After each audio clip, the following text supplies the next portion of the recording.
Hi, welcome to Problem Solving for Effective Mathematics Teaching and Learning. I'm Dr. Jayanti from Experiential Math Solutions.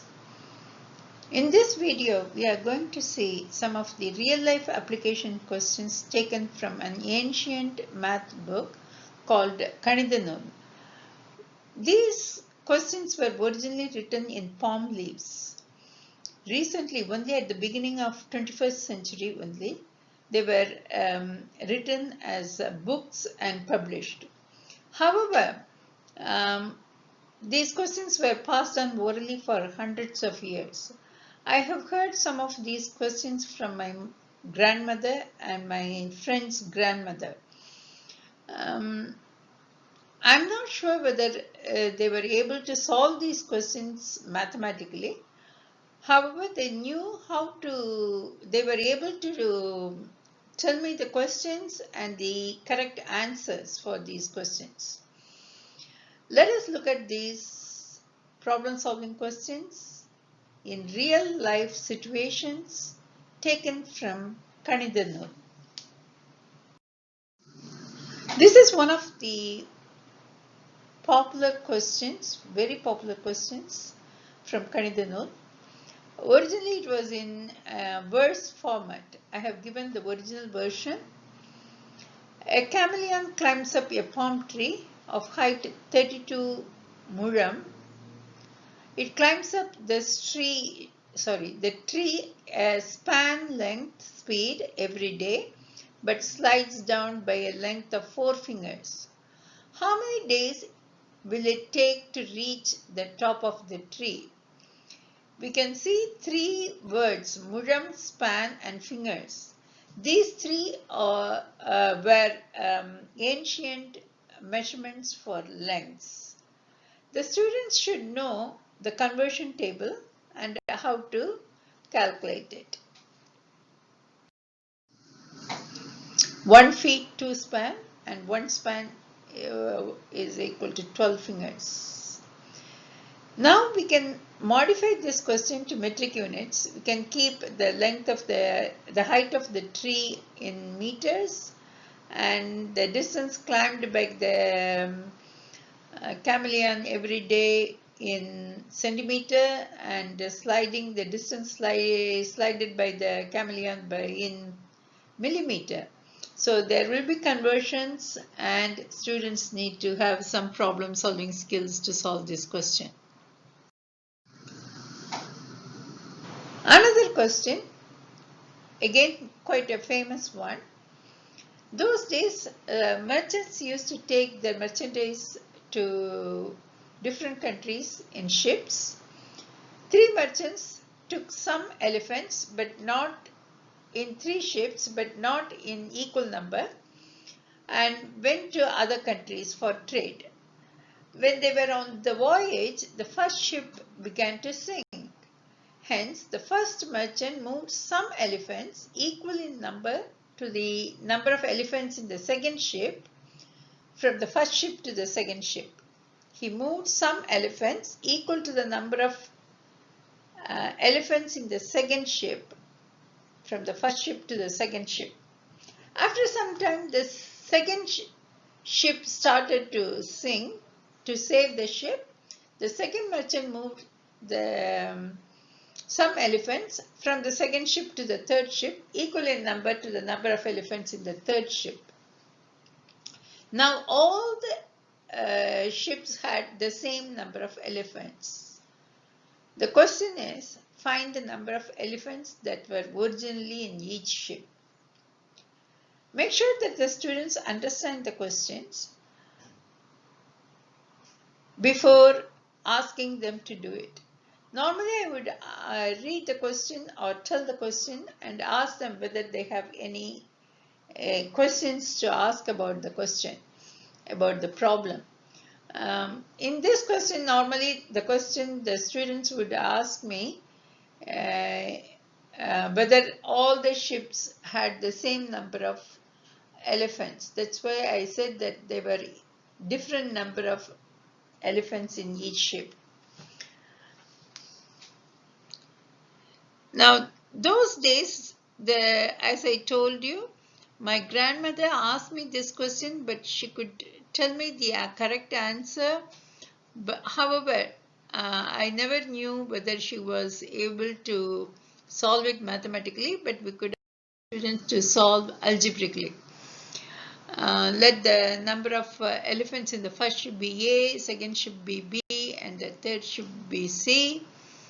Then when we move B number of elephants to the second ship, first ship will be having A minus B, second ship will be having 2B, and the third ship was having C number of elephants. Then again, when the second ship was about to sink, C number of elephants were shifted from second ship to the third ship. So the number of elephants at the end in each ship were A minus B, 2B minus C, and 2C respectively. But we knew that the number of elephants at the end were equal. So when we equate, we will get a ratio. We had to find the minimum number of elephants. So it could be 7, 3, and 2. Let us check the answer. When the first ship began to sink, 3 elephants were moved from the first ship to the second ship. So the number of elephants in the ship the first ship was number of elephants in the first ship was 4 and the second ship was 6. But when the second ship began to sink, 2 elephants were moved from the second ship to the third ship, so that the number of elephants in the second ship and the third ship would be 4. So the number of elephants in all the 3 ships were 4.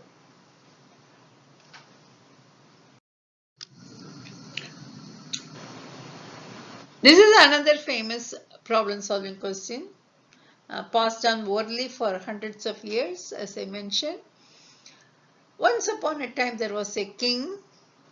One day, a merchant gave the king a diamond as a gift. The king wanted to know the value of the diamond, value of the gift. The king had 4 ministers. The king called the first minister and asked him what would be the price of the diamond. The first minister said the price of the diamond would be equal to the sum of 1/3 of his salary and the salaries of other 3 ministers. The king asked the second minister the cost of the diamond, and the second minister said it would be equal to the sum of 1/4 of his salary and the salaries of other ministers. The king asked the third minister, who said that the sum of the 1/5 of his salary and the salaries of other 3 ministers would be equal to the cost of the diamond. The fourth minister said the sum of 1/6 of his salary and the salaries of other ministers would be the cost of the diamond. The price, the cost of the diamond mentioned by all the 4 ministers was the same. What was the minimum integer value of the diamond?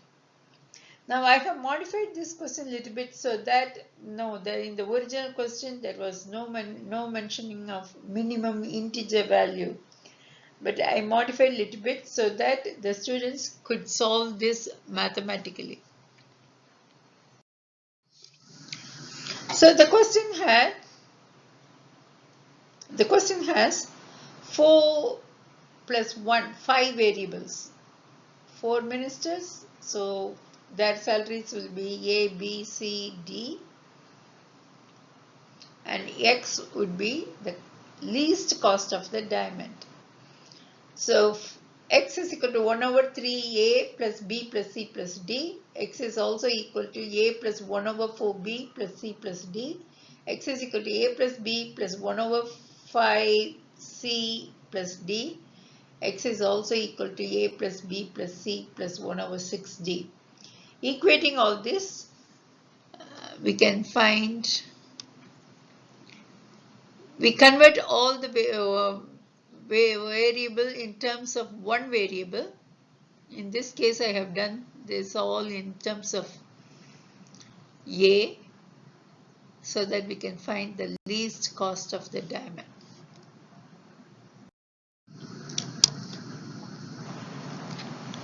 This time, the number of limes presented to a king.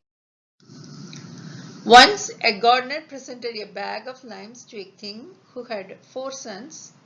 The king took 1 lime for himself and left the rest for his 4 sons. The first son, who had only 1 son, gave 1 lime to his son and took 1/4 of the remaining for him, leaving the rest for the others. The second son gave 1 lime to each of his 2 sons and then took 1/4 of the remaining for himself and left the rest for others. The third son gave 1 lime to each of his 3 sons and took 1/4 of the remaining for himself, leaving the rest for others.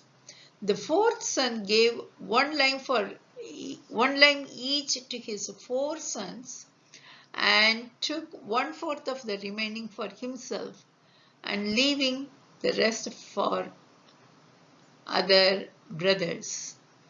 Later, the king found that the bag with some limes, and he wanted to distribute the limes equally to his 4 sons. However, he noticed that there was a shortage of 1 lime. Hence, he put back the lime he took first to the bag and gave 40 limes to each of his 4 sons. He was able to give 40 limes each to his 4 sons. How many limes were there in the bag presented to the king by the gardener? It looks very overwhelming, but still, using algebra, the students could solve this. It's using one variable, total number of limes be x.